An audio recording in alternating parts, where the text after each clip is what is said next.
Sorry if that grossed you out.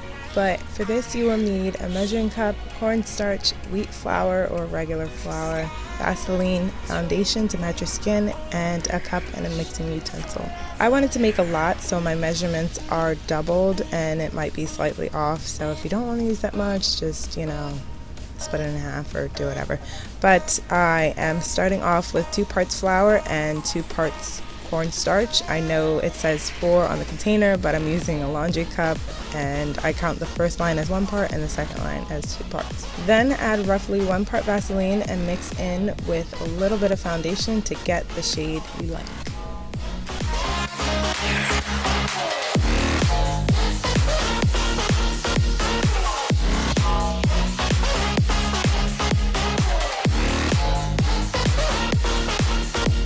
Make sure to mix everything in well so everything's blended in and it's not white and clumpy and patchy and all of that. You want the consistency to be very clay-like and easily moldable so you can manage it better. So if you add too much Vaseline like I did, just add in equal parts of cornstarch and flour to dry it out.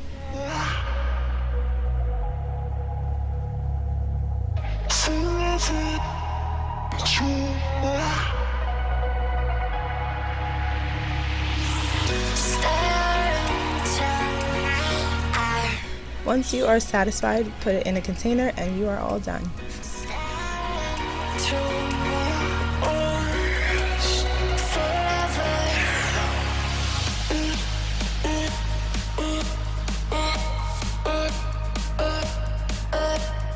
A little tip, water is the key activator for this type of scar wax and it will dissolve it very easily, so don't use too much when handling and smoothing out and adding and, just be really careful.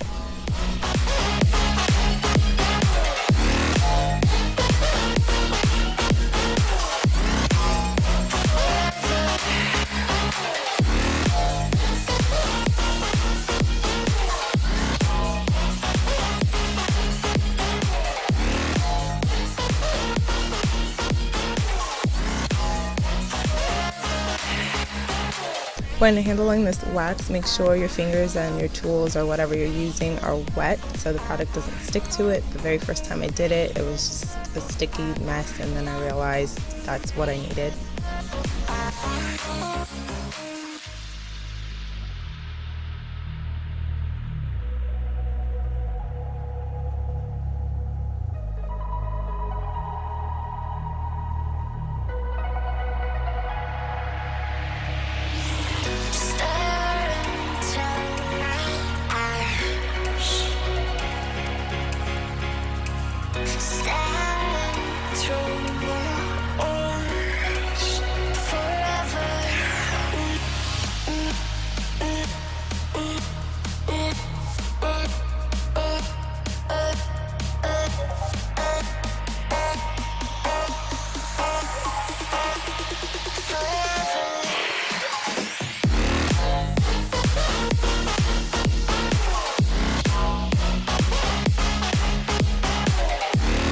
Overall, I would recommend this only for practice and temporary use, and I really mean temporary, because I don't think it's strong enough for long wear, and also if you sweat or get in any contact with too much liquid, i.e.